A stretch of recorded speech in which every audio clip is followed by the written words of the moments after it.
काही दिवसांपासून इलेक्शन कमिशनवर जोरदार टीका झालेली आहे.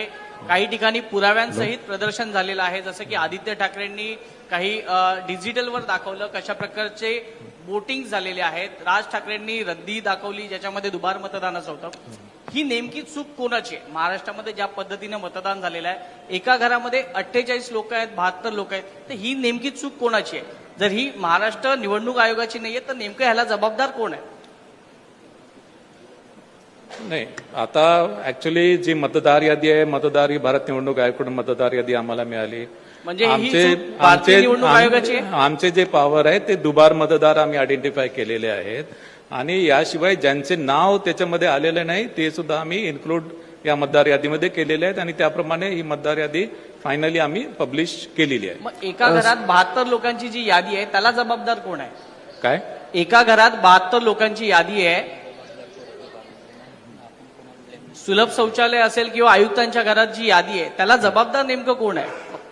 नाही, आता याच्यामध्ये ही जी यंत्रणा आहे मतदार यादीची यंत्रणा वेगळी आहे.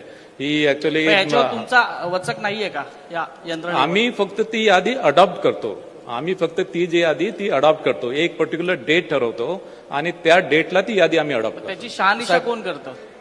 सर, शहानिशाचे जे प्रकार आहेत ते सांगितलं मी. दुबार मतदार असतील तिथे आम्ही बघतो, चुकीच्या प्रभागामध्ये गेला ती आम्ही बघतो, नाव इन्क्लूड झालं नाही, विधानसभा मतदार यादीमध्ये नाव आहे पण याच्यामध्ये नाही आहे ते इन्क्लूड करतो, काही क्लरिकल मिस्टेक्स असेल, एरर असेल ते इन्क्लूड करतो. ज्या ठिकाणी जागा नाहीये त्या ठिकाणी मतदान झालं का?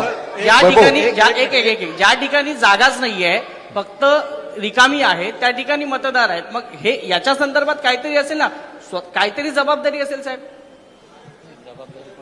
जबाबदारी जी आहे त्याच्यामध्ये प्रत्येक प्राधिकरणाची जबाबदारी जी निश्चित केलेली आहे. राज्य निवडणूक आयोगाची जी रिस्पॉन्सिबिलिटी ती राज्य निवडणूक आयोगाची आहे. भारत निवडणूक आयोगाचे जे अधिकार आहेत ते भारत निवडणूक आयोगाचे. सर, एक दुबार नावाच्या